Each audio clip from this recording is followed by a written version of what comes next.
For those of you that don't know me, my name is Russ Failing. I've been a member of SBSS off and on since the mid-70s.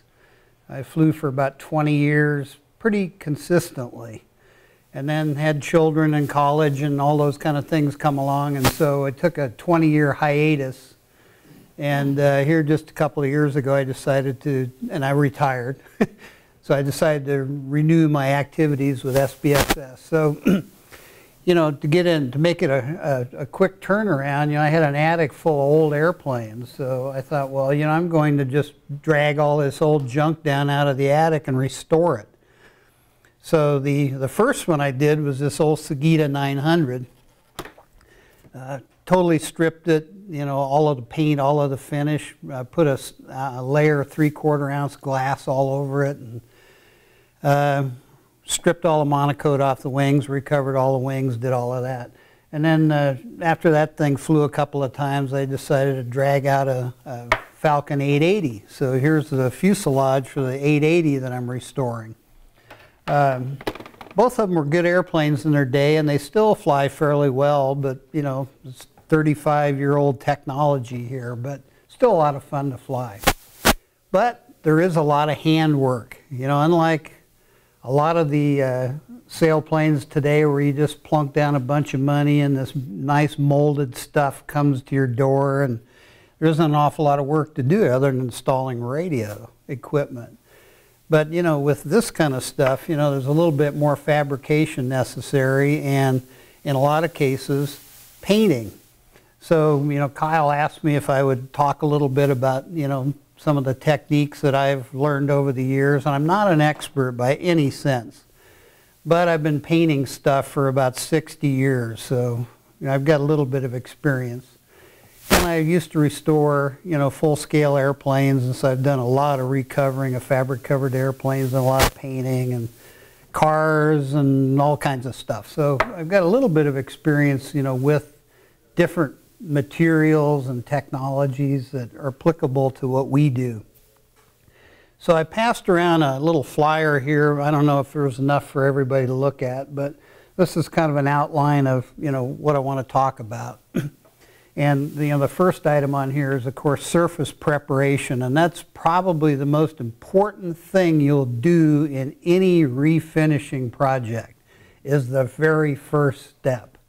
Because if you blow it on the first step, you know, it's going to just cascade downhill to what you might think be the finished product, and it won't look right. So, you know, in the case of like this Falcon 880, it's a fiberglass fuselage, very much like the one Walt just handed me. There's a lot of work to do on this before you just start throwing paint on it. You know, a lot of the glass work that has been done by some of the manufacturers has a lot of pits in it and little pockets that you've got to fill in. And I left a tube of stuff right over there. You might hold it up and wave it around. It's spot putty, and if you're doing a glass fuselage that has a million pinholes in it, the easiest way to fill them is use a material like this. It's available at most all auto parts stores or paint supply stores, automotive paint supply stores. And it's just a air dry, very lightweight, easy to sand putty that you can just smear with your fingertip if you want to, or put a glove on and smear it over the holes and fill them in. And it sands really easily. So whether you filled any holes, actually this fuselage, I don't know what it is, Walt, but it looks pretty good. It doesn't have any pinholes at all in it that I can see, just a couple. I think it was made, the guy that used to live out in East Bay made all the fuses and kits. Remember, I think he moved to, I don't know, Reno or someplace else. I think it's a box sealing fuselage. This one is? Yeah, because I built a Sagita 600 on that fuselage. Well, this is made in 2 halves and bonded together with a strip of material down the inside. So the only real work on this one is just the seam down the center. So that needs to be smoothed. And when you start sanding that seam down to get it consistent with the adjacent surfaces, you're going to have little pits and valleys and little seams that need to be filled. So something like this works really good. If you want to open this and sniff it, it smells pretty good. So. What's the name of it again? Well, this stuff here is called Combi Spot Putty, and it's made by wow, I don't know who it's made by. That's strange. It doesn't. It has a manufacturer's name, but it's in Spanish, and I don't think that's really who made it. Anyway, it says Pronto USC on it. But a lot of different companies make this stuff, and it's very easy to work with, and it bonds pretty well to most any wax-free surface. Wax, I said one of the magic words. You don't want any silicone products or any wax anywhere near anything until you're done finishing it. Just get it out of your workshop. Don't spray any aerosol silicone stuff because it'll ruin all your paint jobs. It floats in the air, gets on whatever you're going to paint, and then you get instant fish eyes. So you want to degrease it thoroughly, and one of the easiest ways to degrease a surface before you start putting any finish on it is just sand it. There's a large number of abrasive products out there, and I'll talk about some in a little while. But actually, if you sand off a very small layer of the surface of, say, a glass fuselage like this, or this is a wood fuselage, but it's been fiberglass with just two layers now of 3/4 ounce glass. So essentially what you're working with on this surface is the same as this. But you need to have it wax free. And before you apply any of the finishes that I'll talk about in a little bit, there's a couple of things you can use to degrease it or assure that there's no silicone or wax. Or in the case of a glass fuselage, they use polyvinyl alcohol in the mold to lay up the layup. And when you peel a part out of it, sometimes the PVA sticks to the fiberglass. You may not see it, but it's there. And it will repel paint also. So you got to get it really spotless. Let me get back around to that in a few minutes. After you get the surface cleaned, you know, I advise highly to use a primer. Don't just immediately go to whatever the final finish is going to be and stick it on the surface.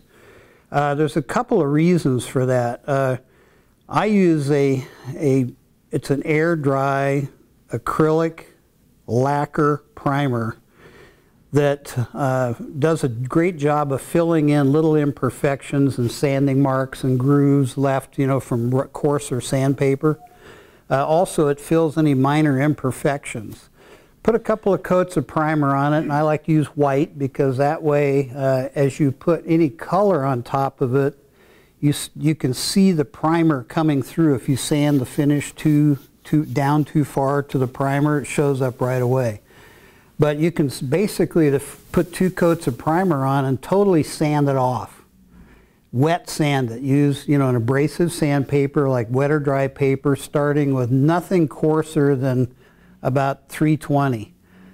I prefer using like 400 and just start wet sanding it. A little bit of water, sandpaper, and just start sanding it until the primer's gone. You'll immediately see all the little low spots and imperfections that you've left behind in the native part when you start sanding the primer off. Okay, once you get the high spots knocked off and you go back to the parent material that the fuselage or whatever part you're making or painting is made of, you can put then another coat of primer on it, sand it, another coat of primer and sand it. And by the time you get to the point where you're uniformly sanding the primer but not going through it, that's the time when you can start painting it. And, you know, in one of the folks that Kyle is, actually it's the host up here, Gary? Yeah. Gary. He asked a question like, you know, you need all this fancy equipment and this paint booths, and no, you don't need any of that stuff. And I'll show you in a little while the different equipment and techniques you can use to put on a really nice finish. And I'll pass these around if you guys want to look at them. They didn't turn out too badly. Here, we'll send this one around that way. This is just regular old stuff that you buy. I happen to do these two fuselages with spray cans. And there's no reason you can't get a really nice finish with a spray can. It all depends on how much effort you want to put into it. If you just want a little bit of color that looks good from about that far away, just hit it with a spray can and be done with it. But I'm kind of a fastidious guy, and I tend to go overboard on detail. So with a little bit of extra effort, you know, you can end up with a pretty decent finish. There's basically 4 different families of finishes that you can buy. And when I say buy, I'm talking about anything from spray cans up to bulk paint, like, you know, quarts or gallons of automotive paint. Most of the stuff these days is acrylic base. It's either going to have an acetate substrate to it, and that'll be lacquer, or an acrylic enamel, or urethane, which is more of the epoxy family of paints. Sometimes they're self-curing. They cure like CA does. Just they absorb moisture out of the air, and that kicks off the resin or the catalyst that's in it. Or it can be actually a 2-part paint where you actually mix the catalyst. Most of the automotive stuff works that way, but it's kind of a pain to do it on a small project like this. But can be done. And the more modern finishes that are available now are acrylic polymers, which is generally a water-based paint. It's not 100% water-based like what you put on the walls, but it's a mixture of water-soluble solvents, light VOCs, and water. Most all new cars are painted with it. It's available in pigmented colors and as well primers, pigmented colors, and clear top coats. None of these have clear on them. To me, that's just too much of an extra step. But like all your new cars have a clear coat on them. That's the stuff that turns like snow after a few years and looks like hell, you know. It's like, you know, you got a 3-year-old car and the paint starts to turn white. It's the clear coat that's going bad. But, you know, those clear-coated finishes aren't really necessary in something like we're doing here.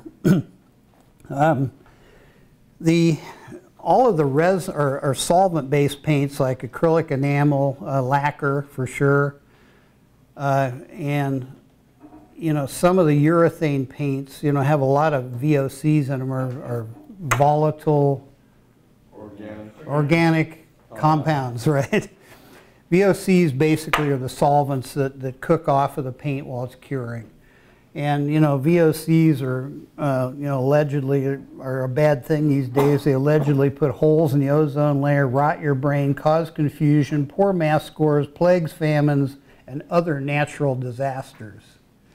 Well, you know, I eat red meat and I burn fossil fuel and I use paints with a lot of VOCs. So that's the way it works. I'm not hugging any trees these days. I prefer lacquer.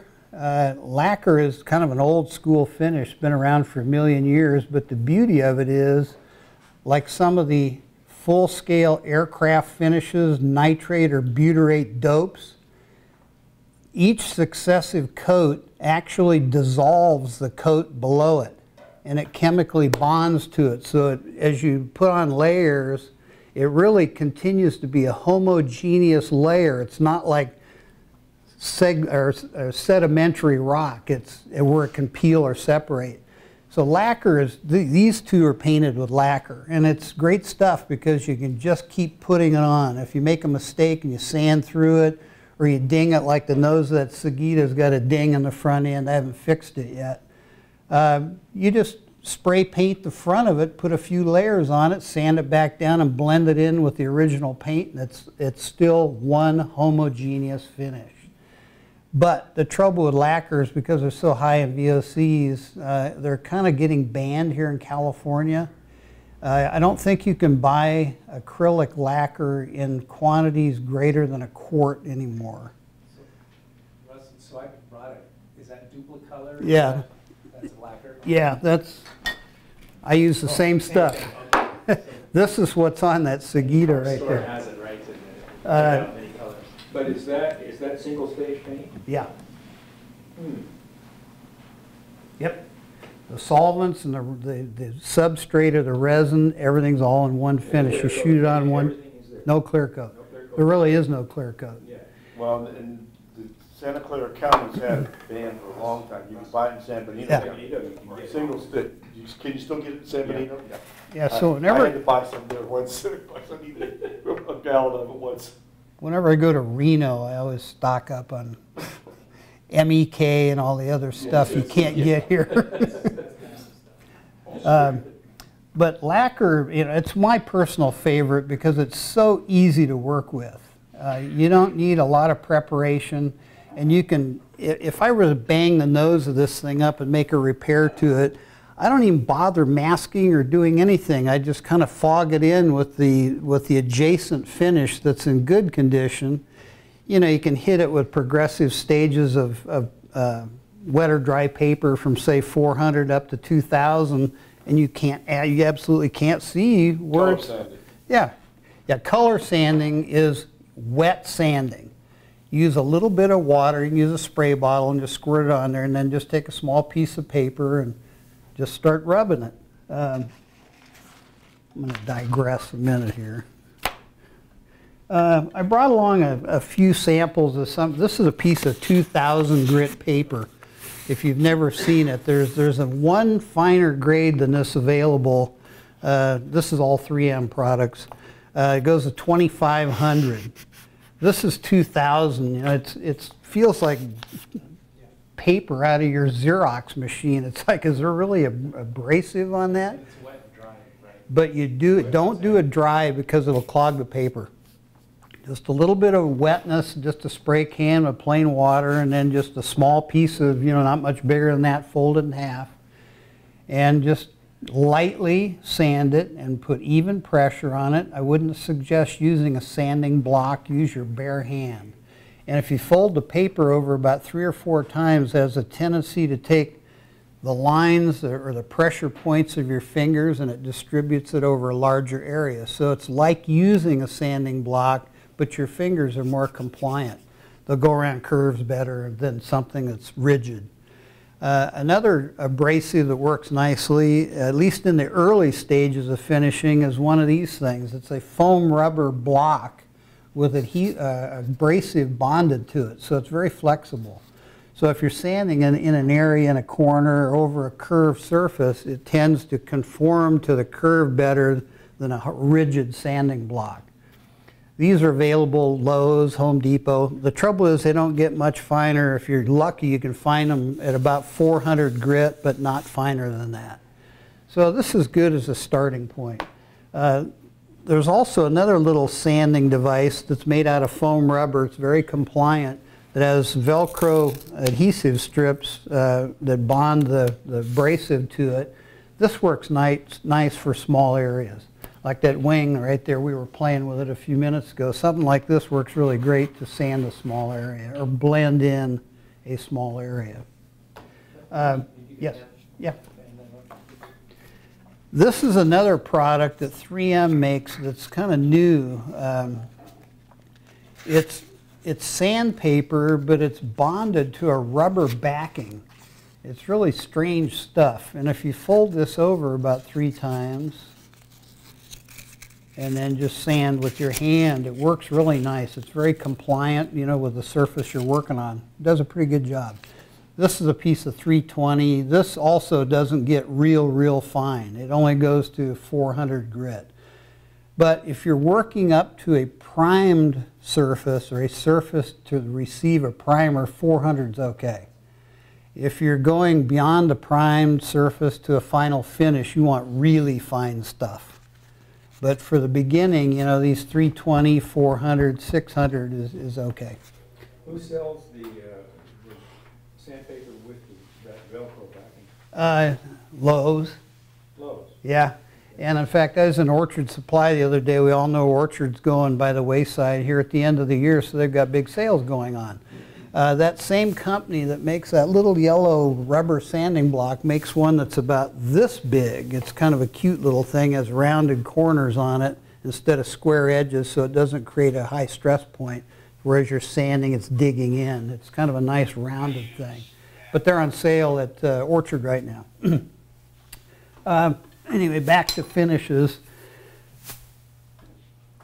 Epoxy type or acrylic urethane finishes, like this Rust-Oleum, they say on it that it's enamel, but it really isn't.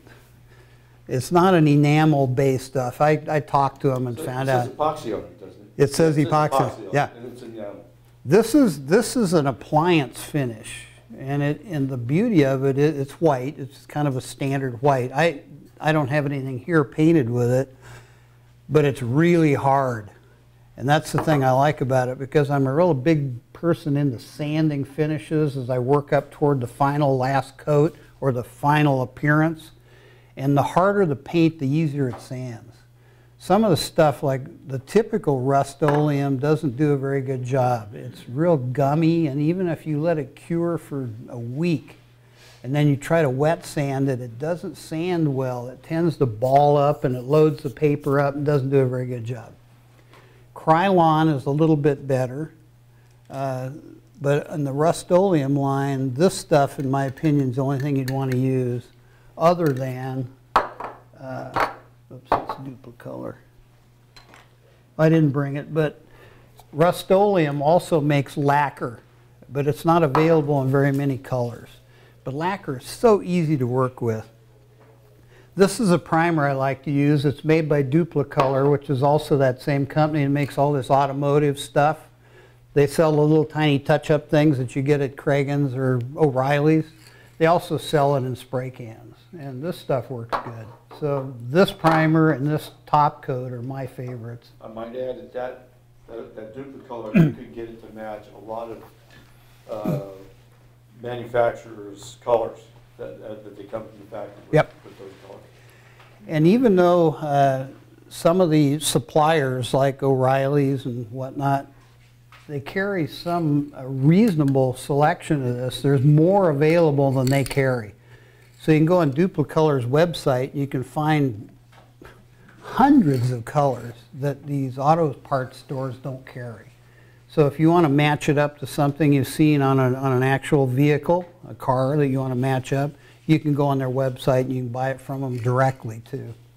The trouble with this stuff, particularly the lacquer, the acrylic lacquers, is it's kind of expensive through these guys in small cans.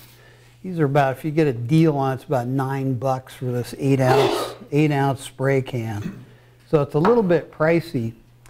But the fourth kind of finish that I hadn't mentioned too much before is this water-based stuff they're putting on cars now. It's neat, it works great, has low VOCs, all the tree huggers love it, and the finish is pretty decent. It holds up well in weather, and it's fairly resistant to chemicals. The trouble with it is it's $200 a gallon. And you know, most folks, if you're going to tackle a project like this, you're not going to want to go out and buy a gallon of automotive finish, or even a quart. You know, even a quart of this stuff is like 65 bucks. But a quart of, automotive paint will last you forever. You can paint 50 airplanes with it. So, it's kind of a matter of choice. And if you are going to deal with a product that you've never used before, my recommendation would be to get some scraps of something and spray it on there and play with it before you commit to the final product on your actual sailplane. Now, you asked the question earlier about single stage and two stage. Well, there's three. What those are is single stage paint is everything is in one thing, just like this. If you put it on well, it'll be nice and shiny and it'll be relatively smooth, and it doesn't need a clear coat. A two-stage paint would be the color plus a clear top coat. That's a second layer you put on. So it's not really important that the lower layer, the color layer, look really beautiful. All you need is the color and coverage. The clear is what gives it the final finish. So, they've got single stage, two stage, and then the three stage paints are something like the, excuse me, some of these candy apple colors that you've seen over the years, where they've got a metallic first coat and a clear colored coat that goes on top of it that gives it the actual color, and then a clear top coat. In the old days, the old custom candy apple colors.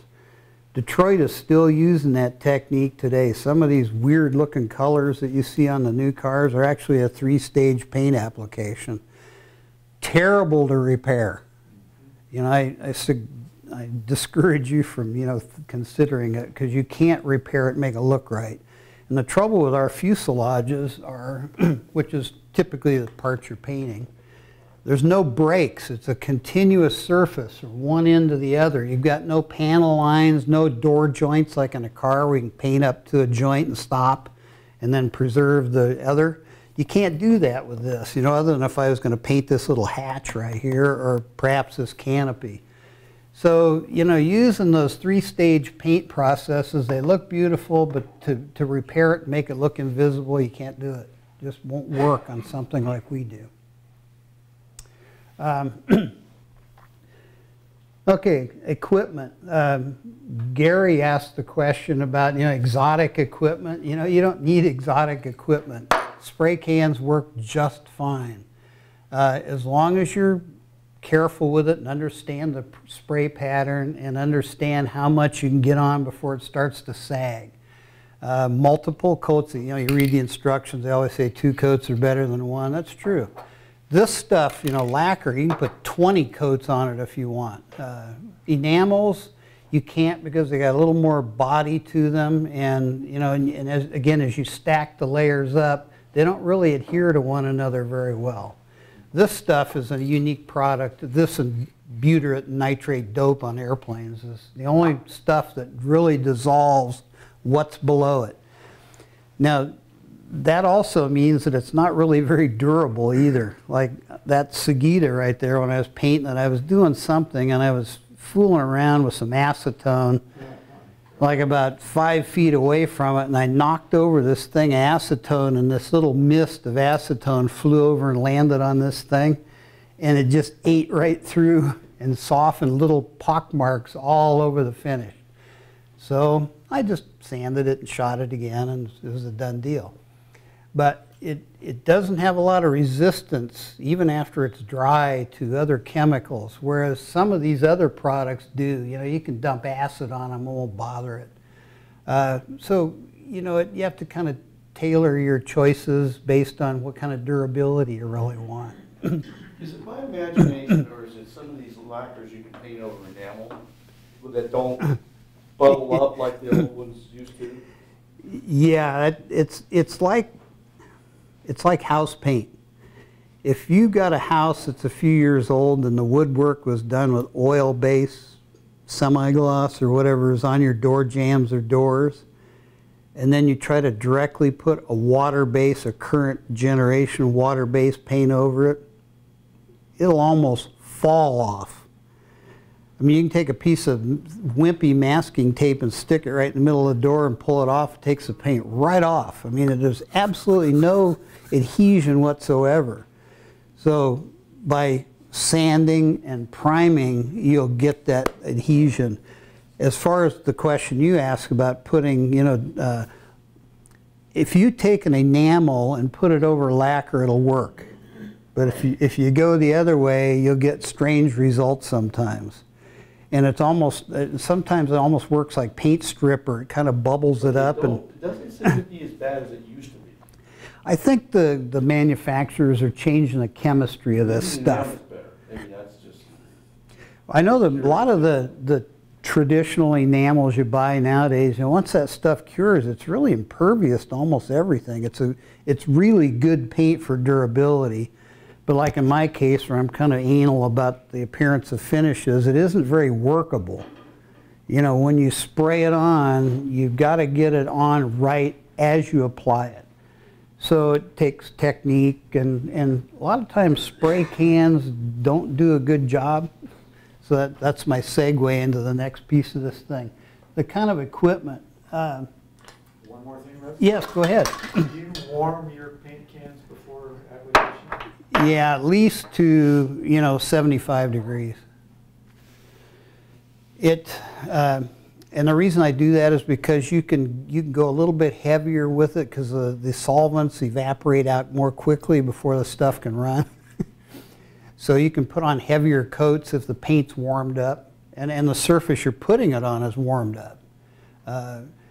If you get things too warm, now fiberglass, you're not going to run into that problem because you'll start to melt the fuselage. But if you get stuff really warm, it goes on and dries so fast it leaves kind of an orange peely surface that it never has an opportunity to run out and lay out.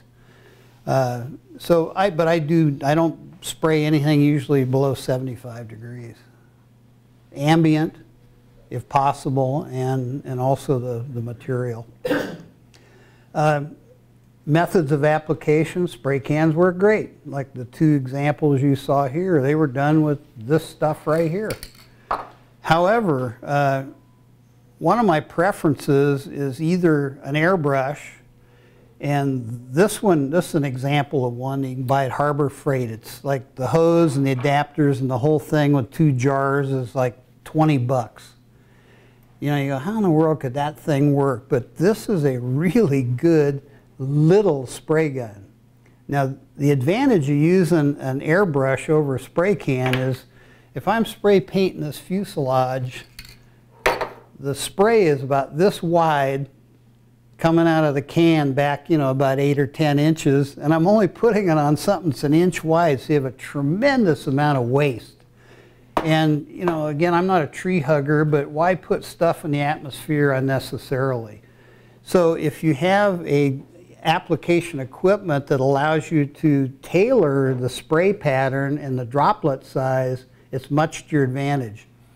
An airbrush, you can dial these things down to where they'll paint a line that's maybe 1/4 of an inch wide. Or you can dial it back up and it'll spray a pattern about 2 inches wide. So it's tighter than a spray can, but much bigger than some of the applications people use airbrushes for. And these are dirt cheap. Harbor Freight is very inexpensive. If you want to go one little step above this, yeah. Okay, now there is an option to that though. They sell cans of, I don't know what in the world's in here, stratospheric ozone depletion potential is 0. So whatever's in here, it must just disappear. But it's a propellant of some kind, and it's got an adapter on here. You can hook it up to your airbrush, and this will actually let you spray quite a bit before this can is empty. So this, if you don't have an air compressor, this is an option. Now, oh yeah. Oh yeah. You gotta mix up your own paint. Now, there's another whole trick you can do. And I do this from time to time. You can do a whole class on how to use that little damn thing. Oh yeah. That's all I'm going to touch on. This has a tremendous amount of adjustability. The pattern size, the pattern shape, and the flow rate are all adjustable through an airbrush. So it won't put out as much as a spray can will, but it'll do anything from that point back to a very tiny little small application. Something I do sometimes if I'm using an airbrush, I'm a gunsmith kind of as a hobby too, and I coat a lot of gun parts, and so they're small. Sometimes what I'll do is I'll take a spray can and use an automatic center punch, and I'll punch a hole in it and let all the gas out so that all that's left in here is just the paint. And then just before it stops, puking out the gas, I'll just hold it over a glass jar and let it pump out all of the paint that's in here. That way you've got bulk paint already thinned to spray consistency ready to go. You just put it in a sealable container and then you can fill these little bottles up with it. So that works pretty cool too. So you can tint your paints that way too? Yes. Yeah, if you wanted to tailor it in any way, make it thinner. You can't make it thicker other than let the solvents evaporate out of it a little bit. I'm like mixing 2 colors to get a different tint of blue or something. You can do that. Yeah, if you have, once it's out of here and into an open container, you can do whatever you want with it. So I do that occasionally too, or I'll punch a spray can and then empty it out into a glass jar. So you're going to thin that paint that you take out for the Airbrush. For the airbrush, this, yeah? You don't thin it anymore? No, because if you take it out of here, it's already the spray consistency. If you buy bulk paint, like you go to the auto parts store and you buy a quart of DuPont, whatever paint that is an automotive paint, you have to thin it. It's much thicker than you would spray it on. The spray consistency is really runny. As you open up the can, it's relatively thick. Not as thick as house paint, but it's relatively thick. So you generally have to thin bulk paint anyway. If you empty out a spray can, it's already thin to spray Do consistency. you still have to use, they called it reducer? Thinner. For the temperature that Yeah, you're spraying at?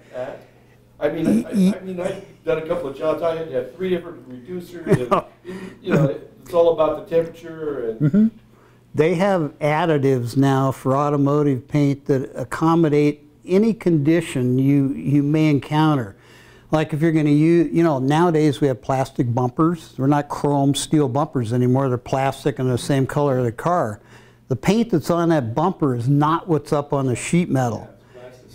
They've got plasticizers they add to it. They have retard. You can put a retarder in it if you want it to cure or go the other way. You can make it get harder, or you can make it stay softer and cure over a longer period of time with a retarder in it. The paint technology nowadays is just, I don't even want to go there. It's a whole science unto itself. Aside from an airbrush, you know, going from spray can to an airbrush, this is a little old DeVilbiss Touchup gun that I bought about 30 years ago. And I've actually painted 2 cars with this thing. And this is a small piece at a time. One fender, the hood, yeah, not the whole car at one time. But this little small spray gun is really come in handy. You know, it has a small cup. It has a nicely adjustable pattern, and you can adjust the volume and the air, change the air pressure, and you know, you can get some whatever results you want based on the material that you're putting through it. But this little spray gun has paid for itself 1,000 times over the years for smaller jobs. But yet I've actually painted my son's car with this thing. I have a big spray gun, but we just use this because, you know, why put out 8 gallons of paint that... And you need a huge compressor for a big spray gun. Yes. Too. Yeah, this only requires about 6 CFM. This requires about 2 or 3, I think, you know, when you got it wide open. So even a very tiny little compressor will supply what you need for an airbrush.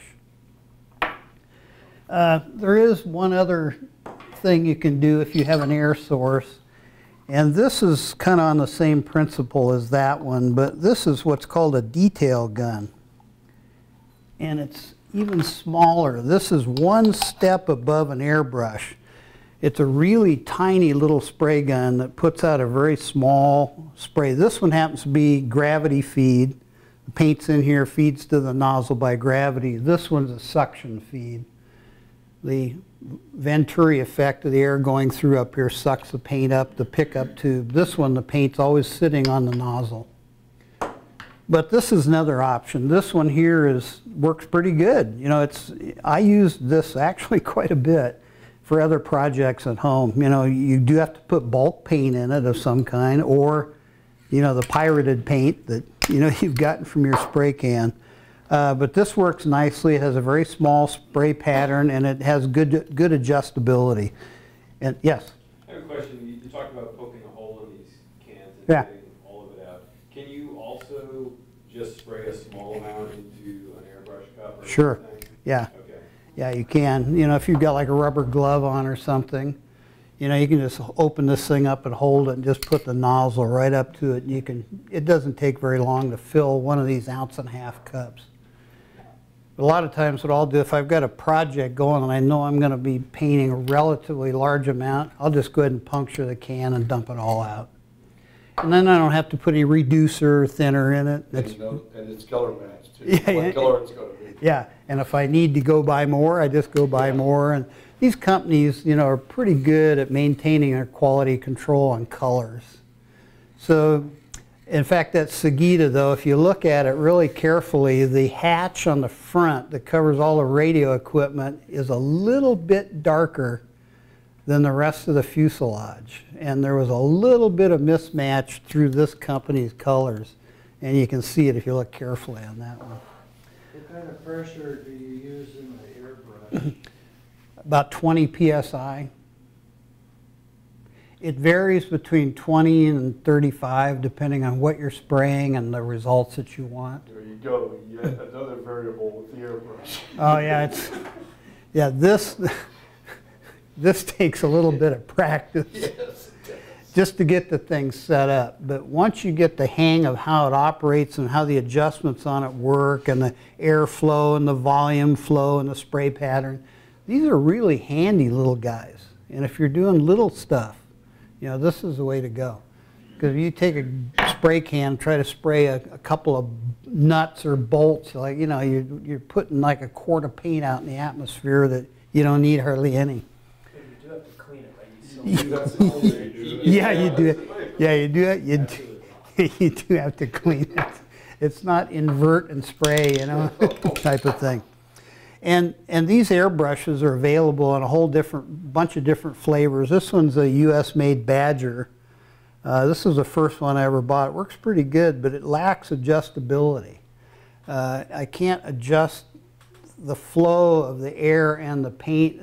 You have to use air pressure to adjust the flow. It's the old Venturi effect, because there really is a little Venturi out here in the end that sucks the paint up out of the cup. This one works the same way, but it has more adjustability to it. The other thing, you get extra jars that seal too, so if you got a lot of paint, You just left over from the store job, you can store it. You can store it in use there. later. Yep, absolutely right. What about weight considerations when you're painting? Yeah, You want to keep the weight down, especially with the lighter. you're absolutely right. If you get carried away like I typically do,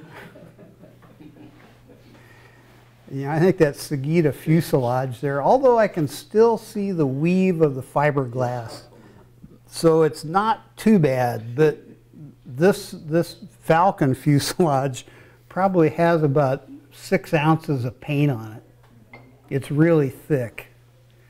But it's just because I kept sanding it and hitting it again and sanding it more. And I didn't weigh it before and after, but if you've got an airplane that's got a really, really low wing loading and you're really concerned about total weight, you know, you would want to be concerned about how much material you put on to finish it. And of course, a lot of folks, well, of course, a lot of these carbon airplanes you guys are flying, you know, they don't have any finish on them at all. They're just using the carbon weave, you know, and epoxy, and that's it. The problem is if you have a Kevlar fuselage and you don't paint it, then you've got a sun degradation problem. Yep. Yep, UV is it can be an enemy. Luckily, it's not like cars. They're sitting out in the sun all the time. You know, it's a few hours a month. It's not going to degrade it too badly. But yes, it's an effect. Is that red gun that you have, is that a HVLP? This one here? That one? Yes. No, it really is not. When did you buy it? This is a Harbor Freight. How long ago? I don't know, probably 3 years ago. It's probably an HVLP. It might be, I don't know. They outlawed 9 HVLP guns I didn't know that. in the 90s in California. Now, I don't know about the small ones. But the pressure, see, HVLP, high volume, low pressure. This thing still requires, you know, nearly 40 psi to work about right. So it's not a terribly low pressure gun. So maybe it was a transitional thing. I don't know. And it's Harbor Freight too. Yeah. It's like, you know, which province of China was it made in? You know, and I'm not trying to push Harbor Freight stuff, but unless you're in a commercial environment, you know, their stuff is okay.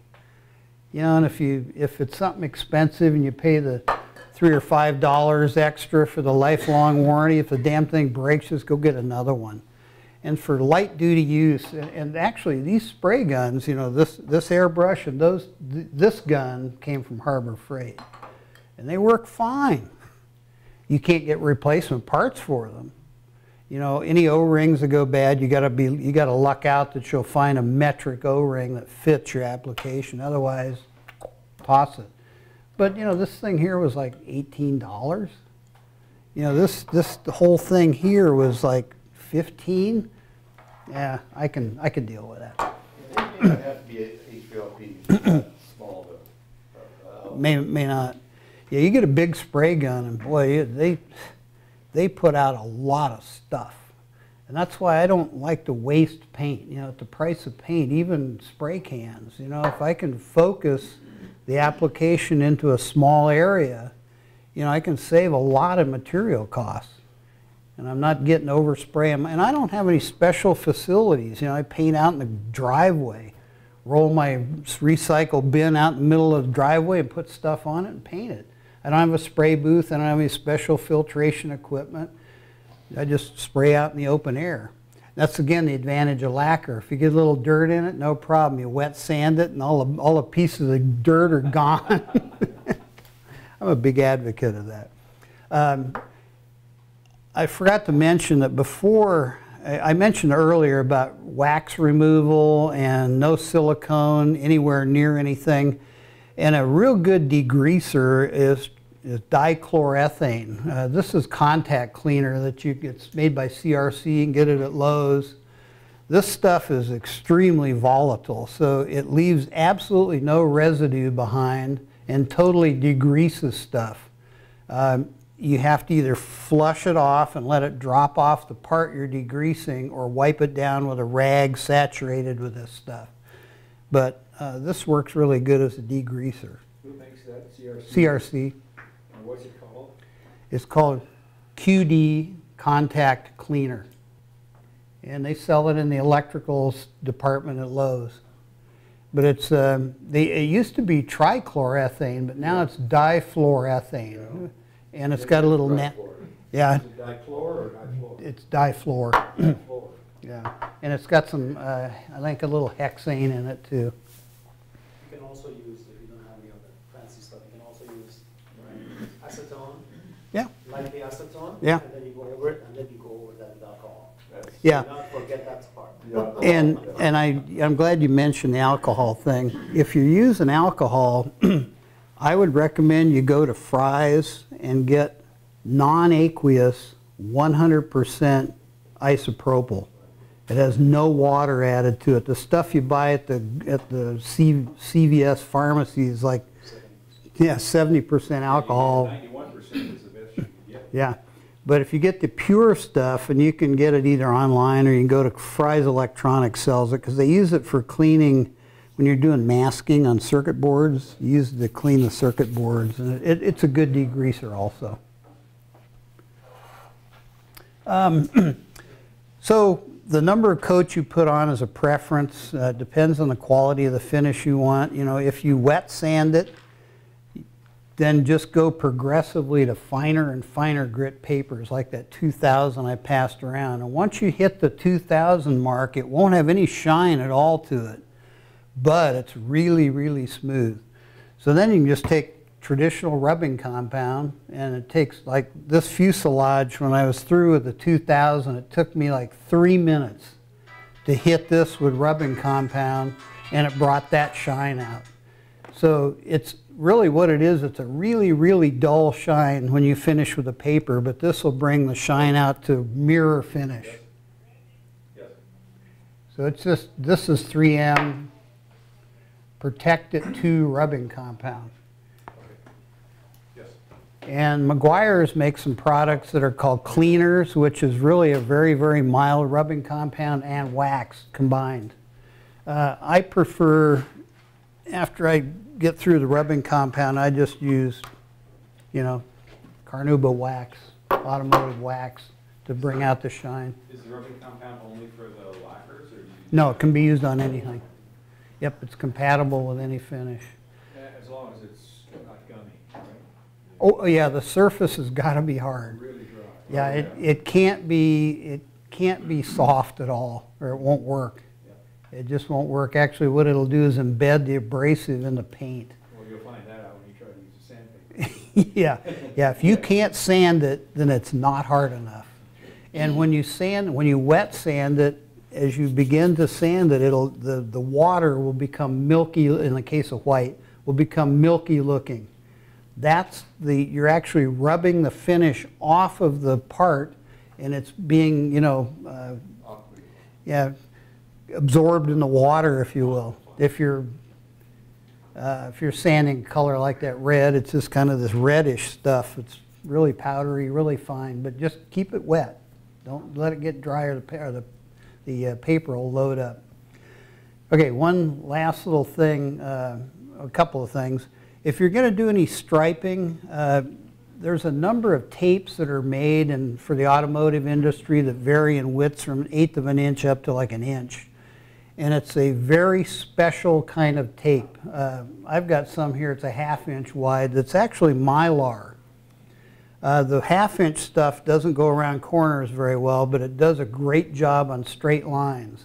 And it's extremely thin, so that if I was going to put a stripe down this fuselage, I could lay the tape down and then spray over the tape and then pull the tape, and I'd have a step down to the original finish.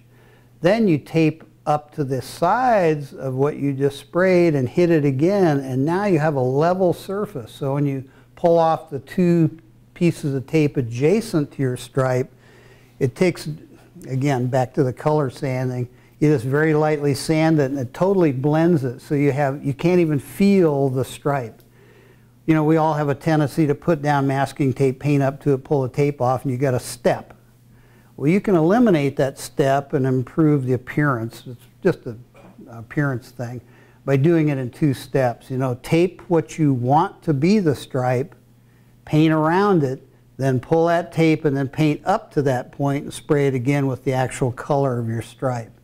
And then wet sand it, you'll probably have already wet sanded it before that anyway, so you just wet sand it with 1500 or 2000. It takes the edge. It totally makes the edge uniform, so you don't see anything, or you can't feel anything. You run your finger across that stripe and you don't feel a step at all. It's totally smooth. So that's one little trick, and this stuff works good, and it's available again in various widths. And if you get the really narrow stuff, and then 3M makes one that's kind of greenish gray in color. And that stuff, you can really wrap it around tight little corners, and it bends. This Mylar is pretty stiff, so this stuff doesn't go around corners very well, but it makes beautiful, nice hard lines, and it's very thin.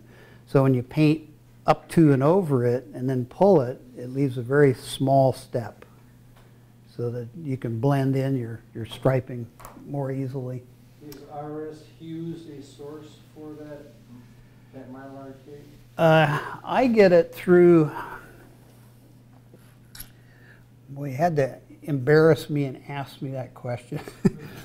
I get it online through a paint supply place that's in Ohio, and I'll get back to you with what the name of it is. Right now I can't think of it. Finish Masters has it too.